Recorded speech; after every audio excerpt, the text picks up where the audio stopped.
I get confused which one. Well, you're a 60s, 70s and 80s, Yes. aren't you? And working with Donald Pickering twice. Darling Donald Pickering, God, he was such a hoot. He looked so serious in that costume, but he was a very funny man. Very witty. You never stop giggling. Andrew, we got such giggles, and it was Kate, and Kate was a very old friend, and Andrew got fed up with the sniggering going on at the back of the rehearsal room. He said, "Would you just pull yourself together and go to the green room and have a coffee?" And we were sent out. But the awful thing is, when we were actually recording it, at the same point, I had terrible butterflies on my tummy, having to hold my giggles back. Because it is an extraordinary thing when you're working with creatures like tetraps. And all that makeup as well. How long did it take to put the makeup on? And for you, Karen, as well? I don't know, but it was wonderful. We went to, at the time we were all based at the old television studios. Yeah. So it was all studio done, except when we went to the quarries. And we had to go up and have our lunch. And they took those wonderful names off, but you were left with all the sequins on your face. And it was hysterical. It's very funny doing things with costume, like that, because they strip you down to go and have your lunch, and you pass at the BBC, you pass everybody else who's in production. And they just go, "Morning." Oh. Don't bat an eyelid if you're covered in green makeup. Well, Pickering had to have a hairnet, and he looked hysterical. He got such a dignified face, creeping along corridors with a hairnet on. But what I remember was the very first line of the first episode, when Kate comes in and says, "Leave the girl, it's the man I want," and you absolutely fell on the floor laughing. During rehearsal. In fact, that's probably when you sent us away. and that is such a famous line. Where's Paul? In fact, it's even on a T-shirt. Where's Paul? Stand up, Paul. That actually was a line that I wrote. It was the only line on my own that I managed to get into Pip and Jane's script. Andrew, it's immortalised in a T-shirt. As Andrew Morgan might remember, that they were very resistant to any rewrites, and I tried to alter their dialogue. I think they're very good at solid plotting, but I never liked their dialogue, and I tried to alter lots of it. That's the only line that survived, so I'm glad that everybody likes it. Wonderful. So, Andrew, you brought it for season 24 as script editor, but at what stage did you become involved? Was it all more or less there, or did you? No, not at all. It was called that story was called Strange Matter, and one episode of it had been written. So there's one script for the first episode, which changed radically, especially once Andrew Morgan came on board. Because Andrew was very demanding that there's no plot holes, that there's logic to it, and he really pushed to make it better and better. But it was difficult because Pip and Jane were very reluctant to change anything. Would you say that's fair? I got the feeling that you never really admired them very much, and they certainly didn't admire you very much. It wasn't a love match. No, it wasn't. No, and I tried to sort of. But didn't they write the first? They set it all in some woods somewhere, didn't they? I can't remember that phase of it. I think it was somewhere in England's Green and Pleasant Land in Surrey. And I said, I do remember that they didn't want it to be a quarry, but then you found a really fantastic quarry. It looks great. Yes. I mean, it's a quarry. Actually, there were 3 quarries there. Oh my God! One had water, one didn't. I don't know, but I remember that. But I didn't like the idea of it being in England. Obviously in England, in the thing. So we changed it to those quarries and tried to make it look. You've got some great shots, like some of the angles when the trap's looking down. It's really well shot, Andrew. Nice work. Thank you, darling. And you can't beat a quarry in Doctor Who, can you? It's kind of like the law. It's a must. And lovely Karen. Welcome along. Hi. Hello. Karen, in those days we didn't have casting directors, and I knew Karen because I'd seen her being brilliant in 42nd Street at Drury Lane. And she had a very unfortunate experience there because they wanted a big star to play the thing. And Karen although she was a star, she wasn't a big star. And when they got somebody else who was a big star, I can't remember who it was now. Catherine Zeta-Jones. Catherine Zeta-Jones. That you don't really know, do you? They rather viciously, I felt, got rid of Karen. And my wife was working back for the management at the time, and she told me all this. And I'd seen Karen, I thought, oh, she's great, and she'd never done it. I don't think you'd ever done telly before, had you? I'd done some bits at Yorkshire TV. Oh, right, yeah. So, but anyway, you had, but anyway, I thought, oh, she'd be great as Sam, and she was fantastic. So I was delighted with that. 38 years ago. Yeah. Do you remember getting the script, Karen? Yes, I do. So, and I said to Andrew today, it was amazing because for such a hard time for me at the time, I was only 19 years old, and I was quite distraught at what had happened. They told me I was taking over. I went on holiday, and when I came back, nobody spoke to me, and next minute they said, well, Catherine's taking over, can you be her cover? And I was like, no, I need to leave. I'd been waiting for a couple of years to do it. And then this came up, I came and met you, and it was absolutely fantastic because it turned a really hard thing for me as a 19-year-old, 20-year-old, into something that here we are 38 years later still talking about. So I've thanked Andrew today because it was wonderful to be part of, because first of all I was working with so many amazing people, so for me as a young girl to learn all this stuff. But Wanda, did you go with us to watch The Mystery of Edwin Drood? I know we all went to the Savoy Theatre, I know Bonnie went, and I know Sylvester went, and we went to watch the show. And I can't remember. Yeah, I must have been there. Yeah, I think a few of us all went, and we went out for something to eat. And I just remember the rehearsal room was great fun because Richard Gauntlet and Mark Greenstreet decided during the lunch times there was all the old chairs which had casters on them, and they used to put me in the chair. They said, "You're a human cricket ball, Karen," and Richard would be one side. And at the other side would be Mark, and they would shoot me down. That's all I remember, being shot down this rehearsal. Because they were quite long, weren't they, those rehearsal studios? Yeah. No health and safety in those days. No health and well. Just go on vacation. We don't have lovely studios anymore. It's changed, hasn't it? It has. And I've just shared something actually with Dave today that was on one of the videos. So when I got killed in that plastic bubble, I had to do it, first of all, just me turning. And I was a trained dancer, but when you're wearing that wig, it's quite heavy, wasn't it?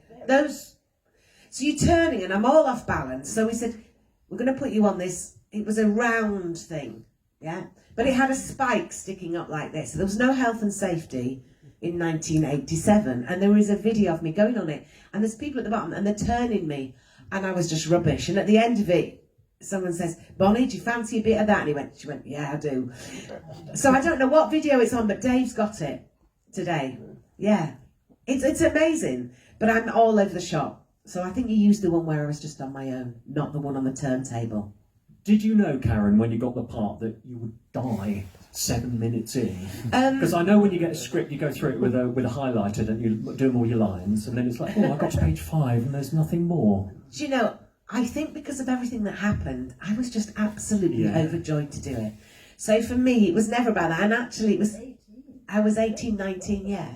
But the skeleton got a good part, didn't it? Yeah. And the thing was, I never saw it for years. Because at the time when it came on, I would then had gone over to be on a ship doing 42nd Street with half the Broadway cast and half the West End cast. So I never saw it. So I had people sending me letters. There was no emails for anyone young enough. Literally every week we'd get post brought on saying, "We saw you in Doctor Who, but you got killed." And I went, "Yeah, no, I know." Have you been to any Doctor Who conventions before? Yes, I've done quite a few. Yeah. And I really, do you know, it is amazing because I love everybody how they love Doctor Who. It is an amazing thing. Did you know, actually, this is a question for all of you, particularly you, Wanda, when you were in it in the 60s, did you know when you became involved in Doctor Who quite what you were letting yourself in for, that it would stay with you for years? We had no idea.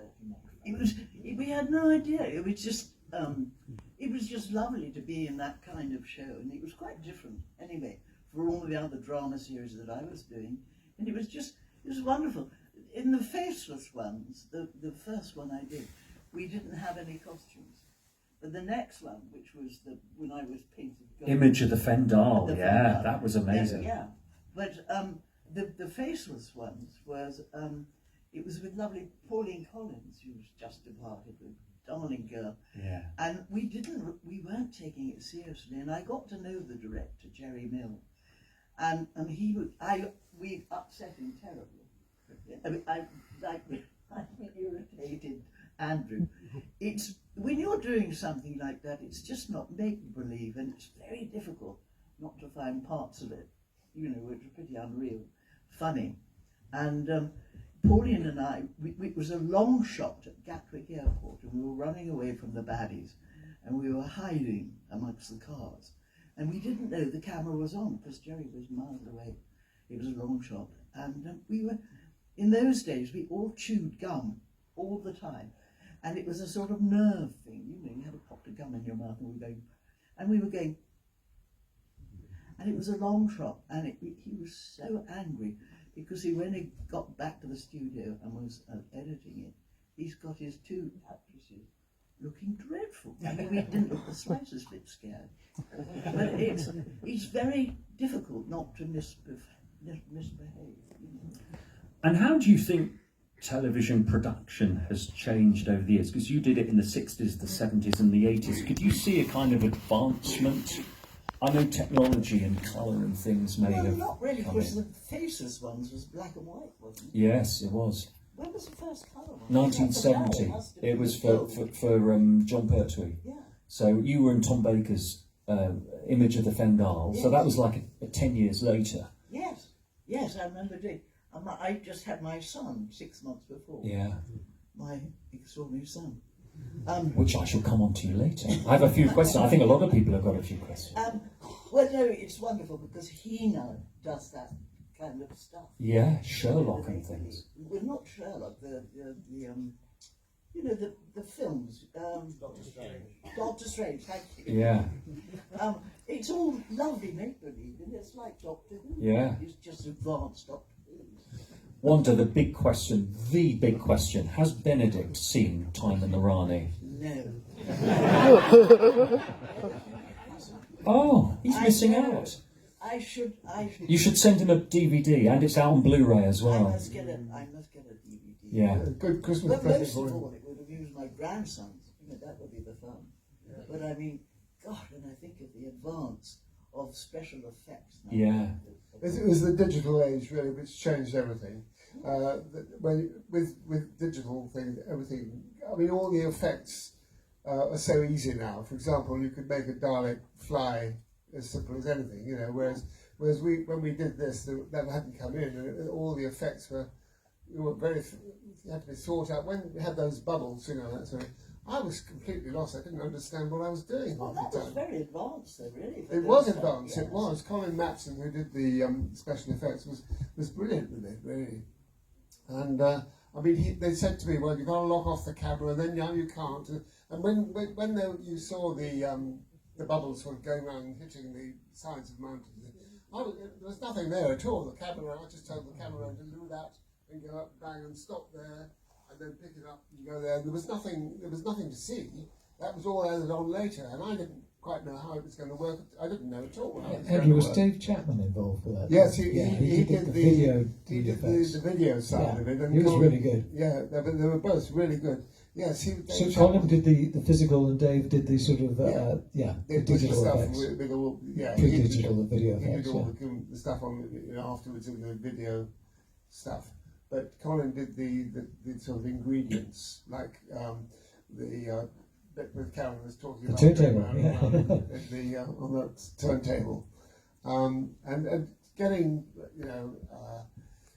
people, to scream like that, and it was just extraordinary with Bonnie going up and doing, I scream and scream and scream. She'd done a lot of rehearsing for that, for the previous thing, for Just Waiting. But she was brilliant. But of course, she didn't really know what was happening either. It was quite strange. All changed now. All fantastic. The digital era has changed things, and for my money, it's kind of lost the the sort of Immediacy. soul. I don't know quite why, but it's all, people with they have these video games all the time. They're not surprised by any effects. Do you think as well, Andrew? Oh, sorry. I was going to say now the budgets. I mean, you must be envious of the budgets the show has now. But do you think, in a way, having less money brings out more creativity in people? Because if you've just got unlimited zillions of pounds, you can do this and this and this and this and this. But when you have to sort of pare it back a little bit, do you think that creates a little bit more ingenuity? Yes, I do a bit, but people don't, except for big American things, people don't have zillions and zillions.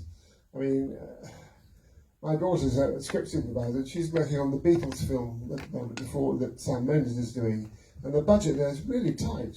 And yet these films are going to go, when they come out in 2 or 3 years' time, are going to make a huge amount of money, I would have thought. So the budgets are still quite tight, even though they're much bigger than they were.